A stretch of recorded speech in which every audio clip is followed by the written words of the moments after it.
हैं। पिता ने गोद में उठाकर बिठा लिया अपने पुत्र को। हिरण्यकशिपु पूछता है कि पुत्र प्रहलाद, तुमने क्या सीखा? तुमने यहाँ पर अभी तक में कौन सा सबसे अच्छा पाठ सीखा, मुझे वो सुनाओ। तो अब श्री प्रहलाद जी सबसे सुंदर पाठ सुना रहे हैं अपने पिता को। क्या कि तत्साधु मन्ये सुरवर देहिना सदा समुद्विग्न धिया गराज्ञान् हित्वात्मपातं गृहमन्धकूपं वनं गतो यद्धरीमाश्रयेत। कि पिताजी, ये जो संसार है ये अंधकूप है। अंधकूप किसे कहा गया है? जिसमें कोई पानी ना हो, क्योंकि यदि जिस कुएं में पानी होगा वहां कोई पनिहारन आएगी, और यदि कोई कुएं में गिरा होगा तो देख के वह चिल्लाएगी और 4 लोग आकर बचा सकते हैं। ये तो कुआं हो गया। लेकिन अंधकूप क्या है? जो किसी वीरान जंगल में जो कुएं होते हैं जिनमें पानी भी नहीं है, जहां कोई आता जाता भी नहीं है, ऐसे कुएं में यदि कोई गिर जाए तो क्या कभी बच सकता है? कभी नहीं। ये संसार उसी प्रकार से वही कुआं है। तो प्रभु पिताजी, इस कुएं में नहीं गिरना चाहिए। साधुओं का तत्साधु मन्ये सूर्यवर्य देहिना। ये जो शरीर हमें प्राप्त हुआ है, इससे हमें प्रभु का भजन करना चाहिए, वन में जाकर भजन करना चाहिए। जैसे ही जब हिरण्यकशिपु ने ये बात सुनी, क्रोध के मारे लाल होने लग गया कि मेरा बालक मेरी ही गोद में बैठकर और मुझे वन में जाकर भजन करने की सीख दे रहा है, शिक्षा दे रहा है। पुत्र को भेज दिया और कहा कि इसके गुरु जी को बुलाओ। चंडामर्क जी को बुलाया गया। चंडामर्क जी डर के मारे थर-थर कांप रहे हैं। उनसे पूछा कि तुम क्या सिखा रहे हो मेरे पुत्र को? ये क्या कुनीति सिखा रहे हो? चंडामर्क जी ने कहा कि महाराज, आपने जो कहा है केवल यहाँ तो हम वही सिखाते हैं। आपने कहा ग माने गणेश पढ़ाना बंद कर दो, तो हम ग माने गधा पढ़ाने लग गए। अब आप बताइए, ग माने गणेश नहीं पढ़ेगा बच्चा, ग माने गधा बोलेगा तो उसकी बुद्धि कैसी होगी? गणेश जी जैसी होगी कि गधे जैसी? तो यहाँ पर चंडामर्क जी कह रहे हैं कि आपके कहने से हम ग माने गधा पढ़ाने लग गए। लेकिन ना जाने यहाँ पर ऐसी कोई नीति नहीं सिखाई जाती। तो हिरण्यकशिपु कहता है, तो फिर क्या कोई विष्णुदूत आकर मेरे इस छोटे से बालक की बुद्धि खराब कर गया? चंडामर्क जी ने कहा कि महाराज क्षमा करें, लेकिन अब ये गलती नहीं होगी। कुछ दिन बीते और एक दिन प्रहलाद जी का जन्म नक्षत्र आया और चंडामर्क जी स्वयं अपने हाथों से पुत्र प्रहलाद को उसके घर लेकर आए। माता कयाधु ने बड़ा सुंदर नहला धुलाकर सुंदर तैयार कर दिया और प्रहलाद जी गए अपने पिता हिरण्यकशिपु के पास। पिता ने फिर से गोद में बिठा लिया। चंडामर्क जी सामने खड़े हैं और पिता बड़े सुंदर से लाड़ प्यार करते जा रहे हैं और पूछते हैं कि पुत्र प्रहलाद, अब तुमने कौन सा पाठ सीखा? तो प्रहलाद जी कहते हैं गुरु जी की ओर देखकर कि पिताजी, अब मैंने 9 पाठ सीखा है, बड़ा सुंदर। और गुरु जी की ओर देखकर कहते हैं, क्या कहते हैं कि गुरु जी, पिताजी अब अच्छा पाठ पूछ रहे तो मैं तो अच्छा ही बताऊंगा, बुरा पाठ तो बताऊंगा नहीं। तो अब यहाँ पर प्रहलाद जी ने नवधा भक्ति सुनाना प्रारंभ कर दिया। क्या कि श्रवणम कीर्तनम विष्णु स्मरणम पाद सेवनम अर्चनम वंदनम दास्यम सख्यमात्म निवेदनम। नवधा भक्ति सुनाने लग गए प्रहलाद जी कि पिताजी, सबसे पहले प्रभु की कथाओं का श्रवण करना चाहिए, क्योंकि जब तक हम हम किसी के बारे में सुनते नहीं हैं तब तक उससे प्रेम नहीं होता। माता रुक्मणी का विवाह श्री कृष्ण से कैसे हुआ? उन्होंने श्री कृष्ण को देखा नहीं था, केवल कृष्ण के बारे में सुना था और सुनकर प्रेम हुआ था। तो यहाँ प्रहलाद जी कहते हैं कि हे पिताजी, प्रभु की कथाएं सुनना चाहिए, श्रवणम कीर्तनम, और प्रभु का कीर्तन करना चाहिए, स्मरण करना चाहिए, प्रभु का पाद सेवन करना चाहिए, प्रभु के चरणों की सेवा करनी चाहिए। इस प्रकार से जैसे ही नवधा भक्ति सुनाना प्रारंभ किया प्रहलाद जी ने, और अब तो क्रोध के मारे कांपने लग गया हिरण्यकश्यपु, उठाकर अपनी गोद से फेंक दिया। और फिर से गुरुजी थर-थर कांप रहे हो। गुरुजी कहते कि महाराज मुझसे गंगा जल उठवा लो, सौगंध खिलवा लो, लेकिन मैंने ये बात नहीं सिखाई। आपके बालक की बुद्धि पहले से ही ऐसी है, तो मैं क्या करूं?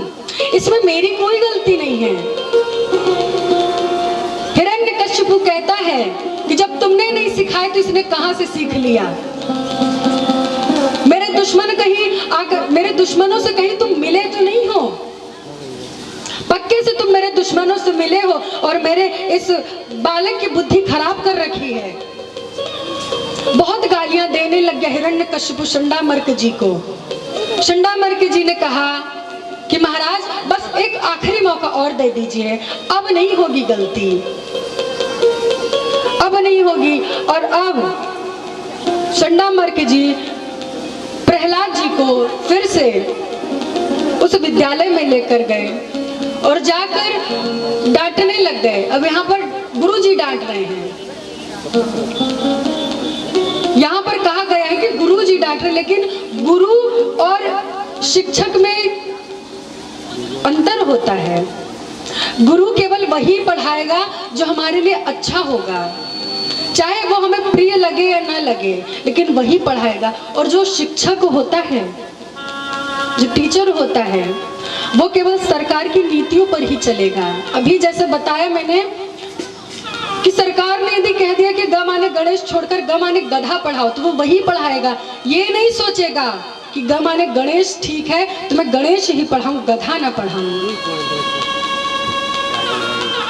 तो यहाँ पर गुरुजी नहीं डांट रहे हैं, शिक्षक डांट रहे हैं। ले जाकर डांटा प्रहलाद जी, उन्हें भी सुंदर उपदेश देते हैं। तो गुरुजी कहते हैं कि तू यहाँ मुझे पढ़ाने आया है कि मुझसे पढ़ने आया है? प्रहलाद जी ने हाथ जोड़कर और वहां से हट गए। आगे चलकर एक दिन की बात है कि मास्टर जी कहीं बाहर चले गए। आज सभी प्रहलाद जी को एवं उनके सहपाठी जो थे, बड़ा अच्छा समय मिल गया इन्हें, बड़ा अच्छा समय मिल गया। और आज गुरुजी बाहर चले गए, तो अब यहाँ सारे जितने भी सहपाठी हैं सभी कहते हैं कि चलो प्रहलाद आज आंख मिचौनी का खेल खेलते हैं। तो प्रहलाद जी ने कहा कि आंख मिचौनी का खेल तो हमने कई बार खेला है, लेकिन चलो आज एक नया खेल खेलते हैं। बड़ा सुंदर प्रहलाद जी उपदेश देने लगे। आज सारे बच्चों को बिठाल कर, सारे अपने जो सहपाठी हैं उन्हें बिठाल कर उपदेश देते हैं कि कौमाराचरेत प्राज्ञो, अर्थात कुमारावस्था में भजन करना चाहिए प्रभु का। कुमारावस्था में प्रभु का हम भजन करेंगे, उससे हमें प्रभु की प्राप्ति होगी और हमें किसी दैत्य से हमें भय नहीं करना पड़ेगा। सभी प्रहलाद के सहपाठी कहते हैं कि प्रहलाद जब तू भजन करता है तो हमारा भी बड़ा मन करता है कि हम भी तेरे साथ भजन करें, लेकिन तेरे पिता से डर लगता है हमें। तो प्रहलाद जी कहते हैं कि तुम लोगों को मेरे पिता से डर लगता है, लेकिन जो हम सबका परम पिता, क्या उससे डर नहीं लगता? उससे डर नहीं लगता क्या तुम्हें? तो दैत्य पुत्र कहते हैं कि तेरे पिता बड़े खतरनाक हैं, वो हमें मार डालेंगे अगर हम प्रभु का नाम लेंगे तेरे साथ। तो आज प्रहलाद जी कहते कि ये सब मेरे ऊपर छोड़ दो, मेरे ऊपर छोड़ दो और चलो आज हम संकीर्तन करते हैं। बड़ा सुंदर पहले तो उपदेश दिया कि ये जीवन हमें कितने 100 वर्षों का मिला है, लेकिन 50 वर्ष तो हम सोकर गंवा देते हैं,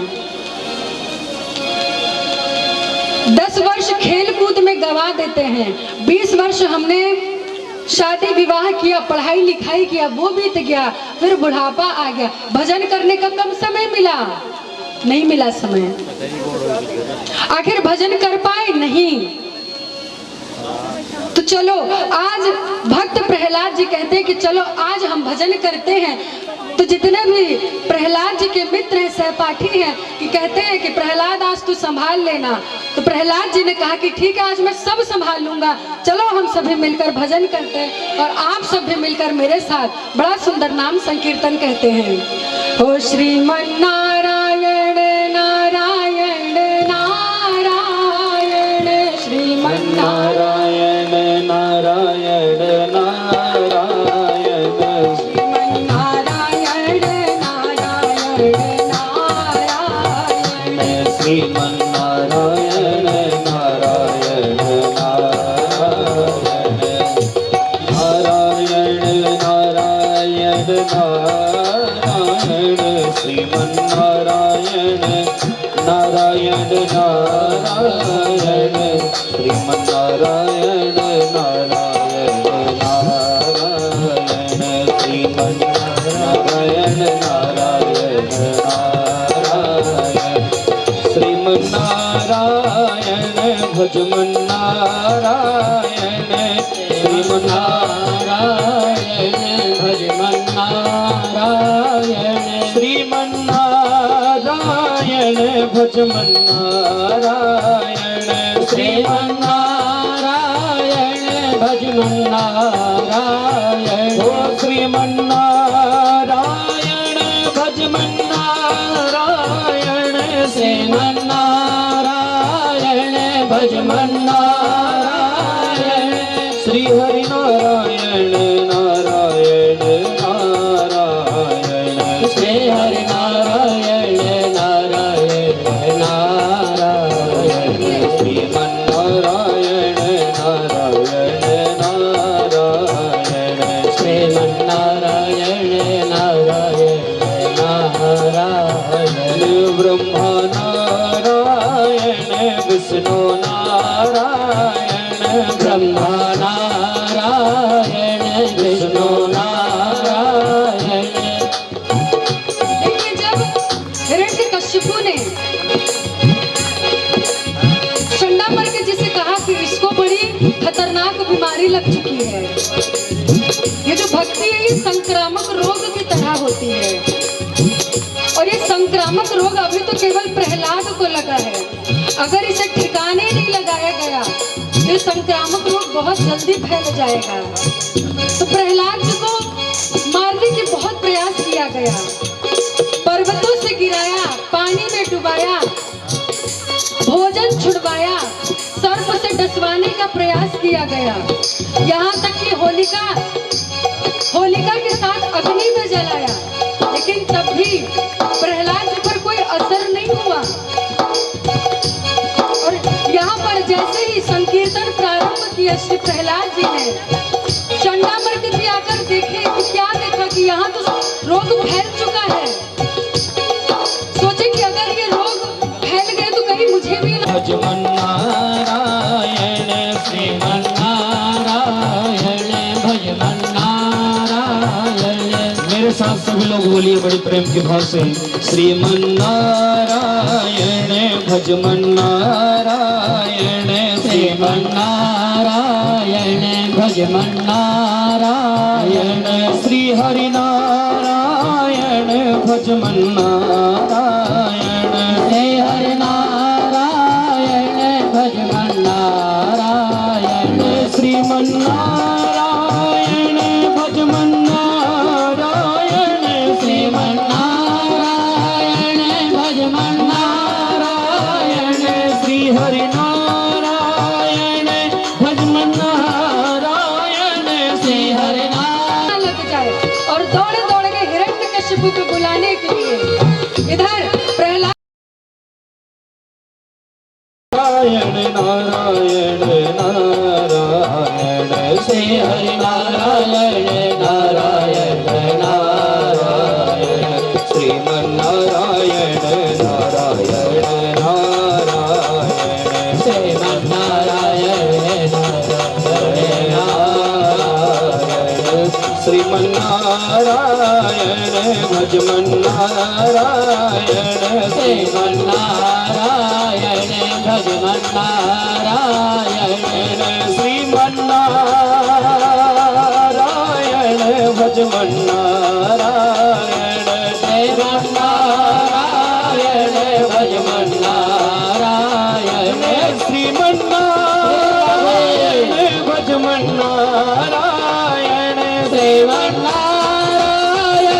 भजमन्नारायण श्री हरि नारायण भजमन्नारायण श्री हरि नारायण भजमन्नारायण श्रीमन्नारायण नारायण नारायण श्रीमन्नारायण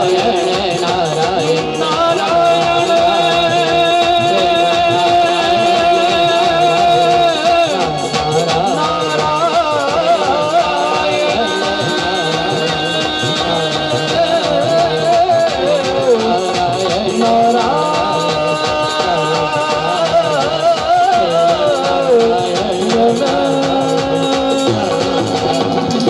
देखिए सारे जितने भी विद्यार्थी सभी झूम कर नाच रहे हैं। उतने पर हिरण्यकशिपु आया और जोर की अट्टहास किया और सारा जो संकीर्तन का माहौल था एकदम शांत हो गया। सभी बालक डर गए और हिरण्यकशिपु अपने पुत्र से क्या कहता है कि हे दुर्विनीत मंदात्मन कुल विभेदन, कि मंदात्मन अपने पुत्र को कितनी गालियां दे रहा है कि तू कुल का नाश करने वाला है। हम चंदन जैसे कुल में, दैत्य कुल में तू बबूलगम कांटा जैसे कहां पैदा हो गया? तू यहाँ कैसे पैदा हो गया? और बहुत बोलता है कि हे दुर्विनीत मंदात्मन कुल विभेद कराधम स्तद्धम मच्छा सनोद्धूतम नैशे त्वादयमक्षयम। इतनी जोर जोर से अपने बालक को चिल्लाने लग गया, डांटने लग गया और कहता है कि मेरे केवल भ्रिकुटी टेढ़ी करने से सारा त्रैलोक्य डर जाता है और तू मेरा पुत्र होकर मुझसे डरता नहीं है। तो प्रहलाद जी ने कहा कि आपको भी जो इतना बल प्रदान करने वाला है वो मेरे भगवान नारायण है, उन्हीं से आपको ये बल प्राप्त होता है। केवल आपको नहीं, सारी सृष्टि में ये बल हो चाहे जो हो, प्रदान करने वाले केवल मेरे भगवान नारायण हैं। मेरे भगवान नारायण ने ही आपको ये बल दिया है और उसी बल के नाम पर आप अहंकार करते हैं।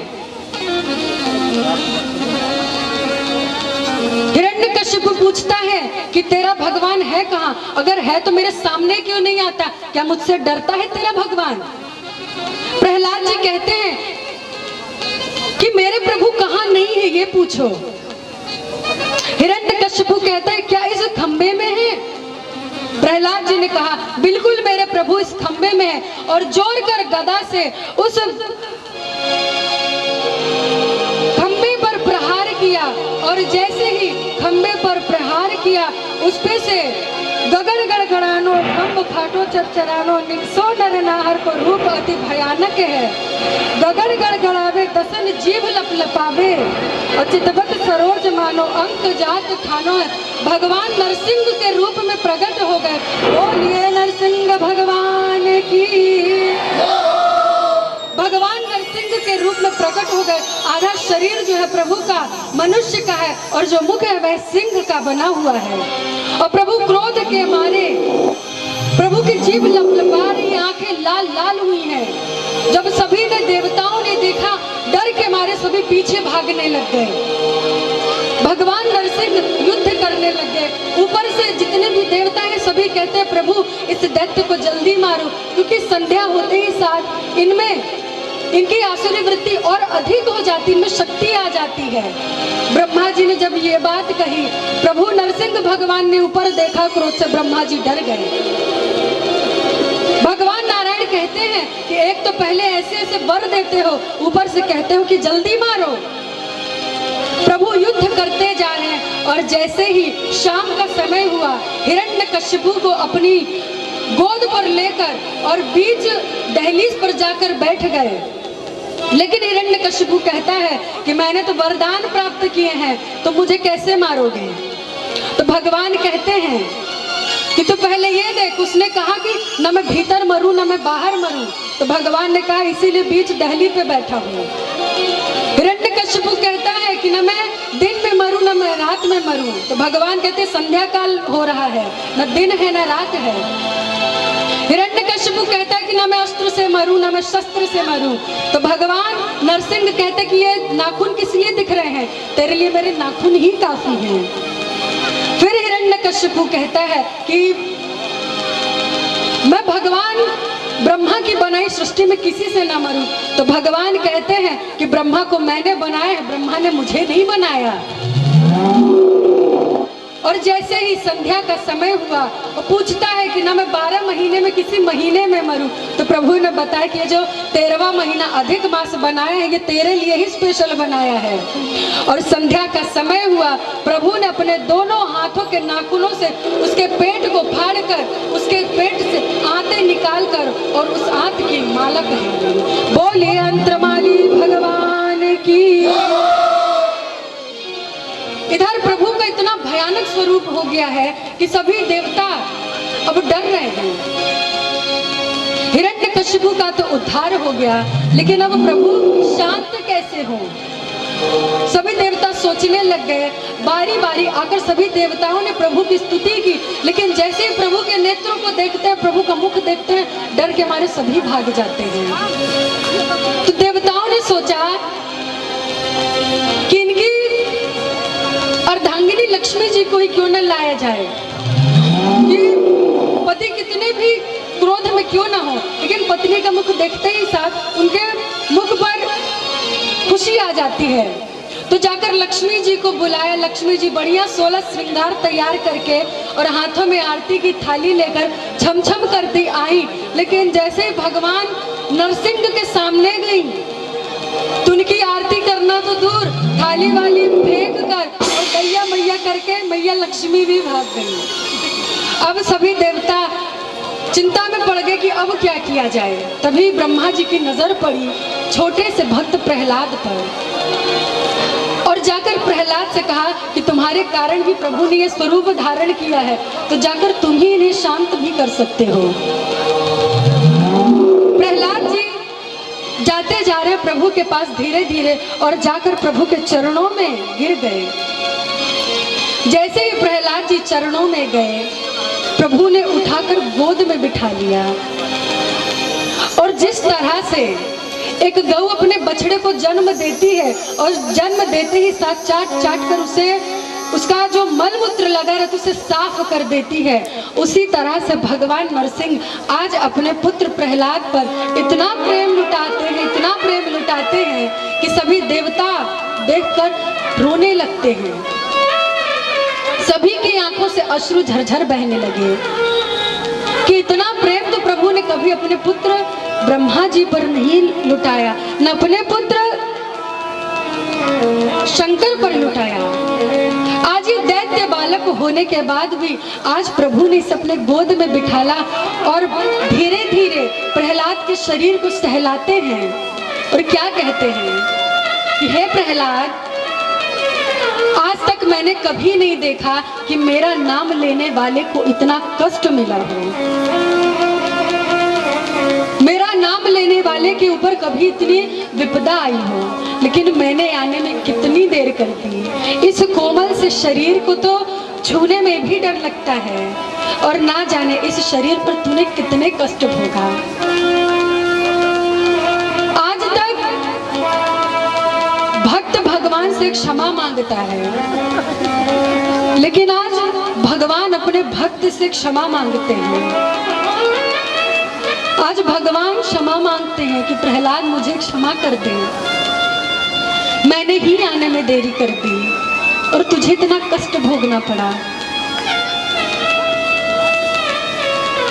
किसी ने प्रहलाद जी से पूछा कि प्रभु का ये स्वरूप देखकर सभी डर गए, लेकिन प्रहलाद जी आप नहीं डरे।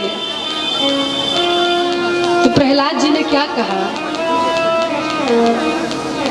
जो शेर होता है यदि किसी के सामने आ जाए शेर तो सभी उससे डर जाते हैं, लेकिन जो शेर का बालक होता है वो कभी नहीं डरता।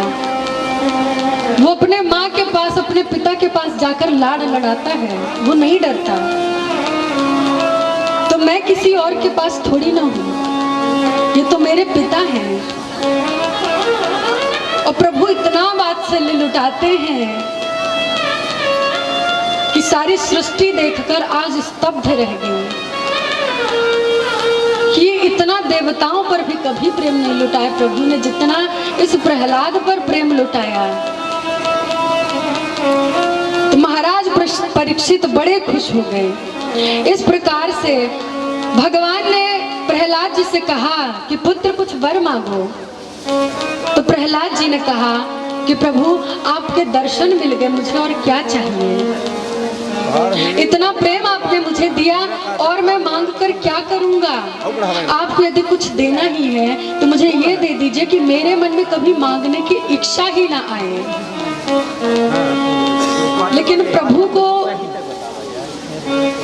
की भक्ति किया था उन्होंने, तो प्रभु को भी बिना दिए रहा नहीं जा रहा है। तो प्रहलाद जी ने कहा कि प्रभु केवल एक चीज मुझे दे दीजिए कि मेरे पिता को वैकुंठ प्राप्त हो। तो भगवान नरसिंह कहते हैं कि पुत्र प्रहलाद, जिनकी संतान तुम्हारी तरह भक्त हो, क्या उसे कभी नर्क प्राप्त हो सकता है? कभी नहीं। जिनका पुत्र प्रहलाद जी के समान हो, उन माता पिता को कभी नर्क हो ही नहीं सकता। ये तो तुम नहीं मांगोगे तब भी तुम्हारे पिता को वैकुंठ का वास मिलेगा। इस प्रकार से भगवान ने सप्तम स्कंद में हिरण्यकश्यपु का उद्धार किया और अपने भक्त प्रहलाद पर इतना प्रेम लुटाया। सभी बोलेंगे एक बार, बोलिए भक्त वत्सल भगवान की। अब हम अष्टम स्कंद में प्रवेश करते हैं। अष्टम स्कंद में मनवंतरों की कथा बताई गई है। अनेक मनवंतर होते हैं। भगवान श्रीमद् भागवत महापुराण के अंतर्गत मनवंतरों का निरूपण किया गया है, जिनमें से सतयुग, त्रेता, द्वापर और कलयुग जब एक हजार बार बीत जाते हैं तब जाकर ब्रह्मा जी का एक दिन होता है। और ब्रह्मा जी के एक दिन में 14 मनवंतर होते हैं। और उन्हीं 14 मनवंतर होते हैं वो स्वयंभू, स्वरोचिष, औत्तम, तामस, रैवत, चाक्षुष, वैवस्वत, सावरणी, दक्ष सावरणी, ब्रह्म सावरणी, धर्म सावरणी, रुद्र सावरणी, देव सावरणी तथा इंद्र सावरणी। ये 14 प्रकार के मनवंतर हैं, जिनमें से एक बार चाक्षुष मनवंतर में भगवान ने गज और ग्राह पर कृपा की। एक बार की बात है कि एक बड़ा सुंदर वन था, पर्वत था। वहां पर एक गजेंद्र गज रहता था। बड़ा विशाल हाथी था। उस हाथी की गंध कोई सूंघकर जो शेर भी हुआ करते थे वह भी डर जाया करते थे। इतना बलशाली हाथी था। इसका बहुत बड़ा परिवार था। एक बार यह हाथी अपने सारे परिवार के साथ जाकर जल क्रीड़ा करने लग गया। जल पिया और जल क्रीड़ा करने लग गया। अपने सूंड से जल निकाल कर अपनी पत्नियों पर, अपने बालकों पर फेंकता जाता है और पूरे जल को गंदा करते जाता है। और उस जल में एक ग्राह रहता था। जब तक जल पिया तब तक तो ग्राह ने कुछ भी नहीं किया, लेकिन जैसे ही जल गंदा करने लग गया जब वह गज, तो उस ग्राह ने आकर उस गज का पैर पकड़ लिया। पहले तो उस गजेंद्र को बड़ा अभिमान था कि मेरा इतना बड़ा परिवार है, मेरे इतने बालक हैं, मेरी इतनी पत्नियां हैं, मुझे बचा लेंगी। पत्नियों ने, बालकों ने बहुत कोशिश की बचाने की, बहुत कोशिश की, पकड़ पकड़ कर खींचा, लेकिन जब किसी का बस नहीं चला तो सभी छोड़कर चल दिए। आज इस हाथी को यकीन हुआ कि न परिवार अपना है, न अपने पुत्र अपने हैं, न कोई अपना है। क्यों? क्योंकि प्रीतम जान लियो मन माही, अपने सुख से ही जग बांध्यो, को काहू को नाही। कोई किसी का नहीं है। और सुख में आन सब ही मिल बैठत, रहत चहुदिस घेरे। जब हम सुख में होते हैं तो जो हमारा पराया भी होता है ना, वो भी आकर फिर अपने रिश्ते बताता है। और विपत्ति पड़ी सब ही संग छाड़त, वो कौन आबत नियरे। कि जब कष्ट पड़ता है तो कोई भी पास में नहीं आता, सब छोड़ के चले जाते हैं। आज इस गजेंद्र को यही एहसास हो गया कि मैं जिस परिवार का इतना अभिमान करता था, उसी ने आज मेरी विपत्ति के समय पर मेरा साथ छोड़ दिया। जब गजेंद्र ने देखा कि अब कोई साथ नहीं देने वाला है, तो प्रभु को याद करने लग गया। बड़ी सुंदर स्तुति करता है, ओम नमो भगवते तस्मै तच्चिदात्मकं पुरुषायादि बीजाय परेशाय धीमहि। जब स्तुति किया तो सभी देवताओं ने सोचा कि इस स्तुति में तो मेरा नाम ही नहीं है, जब ये हमारा नाम ले तब तो हम आए, लेकिन यहाँ पर किसी का नाम ही नहीं लिया गजेंद्र ने। तो जिसमें किसी का नाम नहीं होता, भगवान नारायण ने सोचा जो किसी का नाम नहीं है वो मेरा नाम है। और उस हाथी ने केवल ह ही कहा था, और री कहते ही साथ प्रभु गरुड़ारूढ़ होकर आए और उस हाथी की सूंड को पकड़कर खींचा। और जैसे ही हाथी के सूंड को पकड़कर खींचा, पीछे पीछे गजेंद्र का जो पैर पकड़े रखा हुआ उस मगर का सर्वप्रथम प्रभु ने अपने सुदर्शन दिव्य चक्र से उस ग्राह का उद्धार किया। अब किसी ने प्रश्न किया कि प्रभु आपको पुकारा तो था इस गजेंद्र ने, लेकिन आपने आते साथ सबसे पहले ग्राह का उद्धार किया, वो क्यों? तो भगवान बड़ी सुंदर बात कहते हैं कि जो मेरा भक्त है, जो मेरे चरणों को पकड़ के रखा है जिसने, उसका तो कल्याण होगा ही होगा, उसमें कोई शंका नहीं है।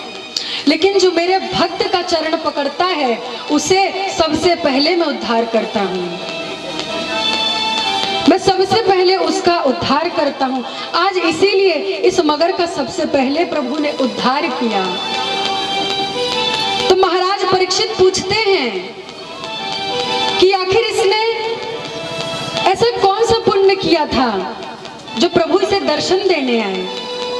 तो श्री सुखदेव जी महाराज बताते हैं कि जो मगर था वह पूर्व जन्म में हुहु नाम का गंधर्व था, और इसका कार्य था सभी को प्रसन्न करना, सभी को हंसाना।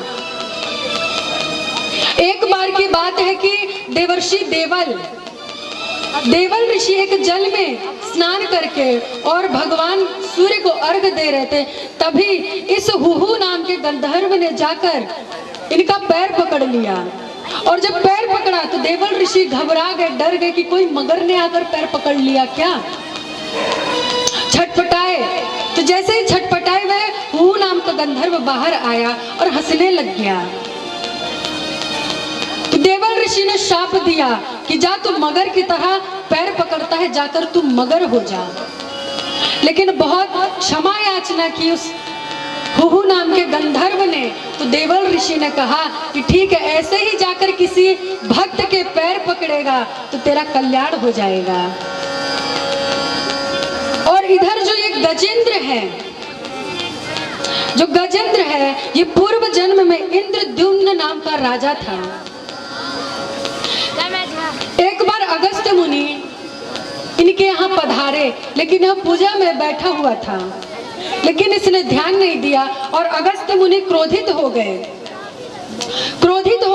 कि एकदम हाथी की तरह बैठा हुआ है, जा तो पूर्व जन्म में अब हाथी हो जाएगा। इतना अहंकार है तुझे अपने पूजा पाठ का, इतने अपने बल का, तो जाकर तू हाथी ही बन जा। और ये पूर्व जन्म में, अगले जन्म में जाकर हाथी बन गया। लेकिन बड़ी क्षमा याचना की, बड़ी क्षमा याचना करने पर अगस्त ऋषि ने कहा कि ठीक है, तुम हाथी तो बनोगे, लेकिन प्रभु आकर तुम्हारा कल्याण करेंगे।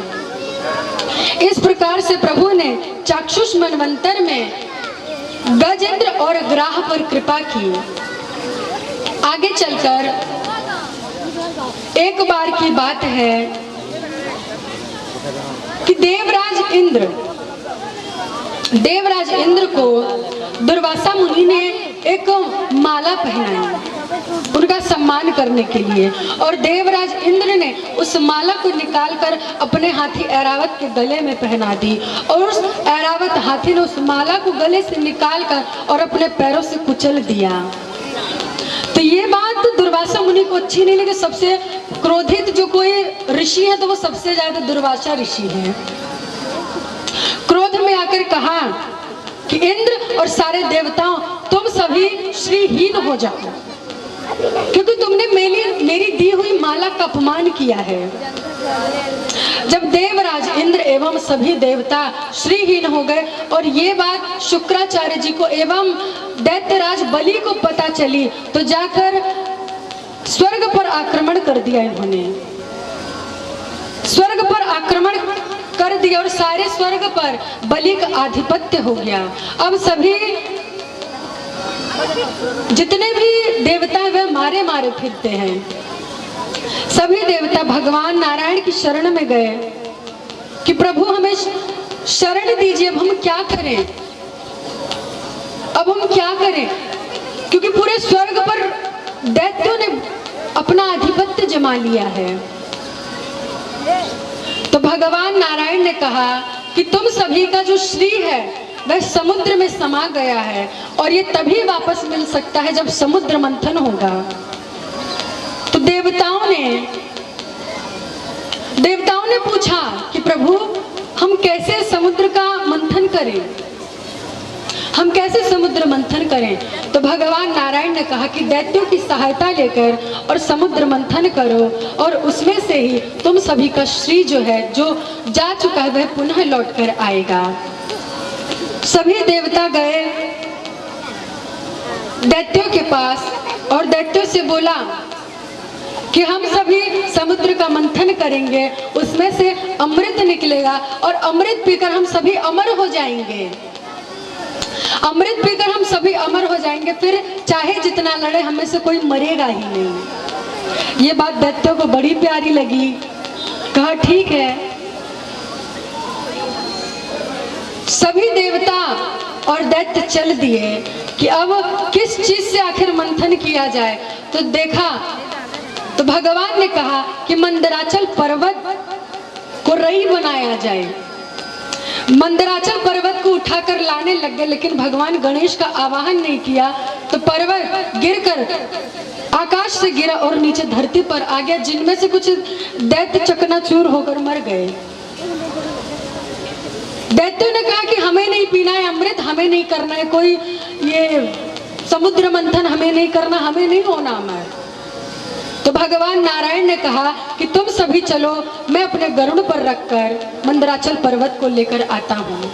और भगवान ने अपने गरुड़ पर मंदराचल पर्वत को रखा और लाकर समुद्र के बीच में रख दिया। समुद्र के बीच में रख दिया। अब जैसे ही मंथन की बारी आई तो रस्सी किस चीज की बनाई जाए, तो वासुकी नाग को रस्सी बनाया गया। वासुकी नाग से पहले पूछा गया, तो वासुकी ने कहा कि इससे मेरा क्या लाभ होगा। तो देवताओं ने कहा कि जो अमृत निकलेगा वह आपको भी पीने को मिलेगा और आप भी अमर हो जाओगे। वासुकी नाग ने यह प्रस्तावना स्वीकार कर ली और आ गए।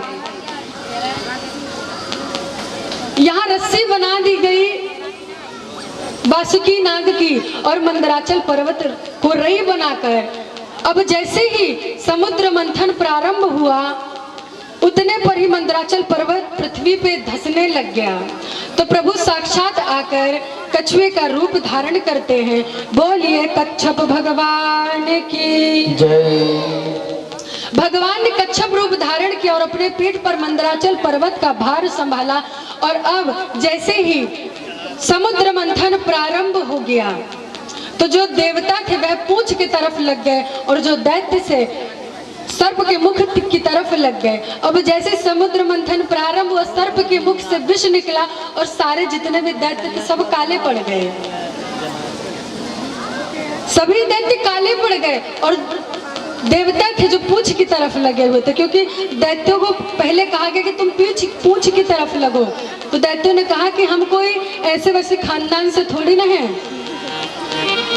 हम कोई ऐसे वैसे खानदान से बिलोंग नहीं करते, हम भी कश्यप की संतान हैं, तो हमें मुख की तरफ लगना है। लगा दिया सो काले पड़ गए। अब यहाँ समुद्र मंथन प्रारंभ हो गया। सर्वप्रथम समुद्र मंथन से कालकूट विष निकला। कालकूट विष निकला, पूरे पृथ्वी में जितने भी देवी देवता मनुष्य जीव चराचर सचराचर जितने भी थे सभी जलने लग गए। तो भगवान शिव की स्तुति की सभी ने और भगवान शिव प्रसन्न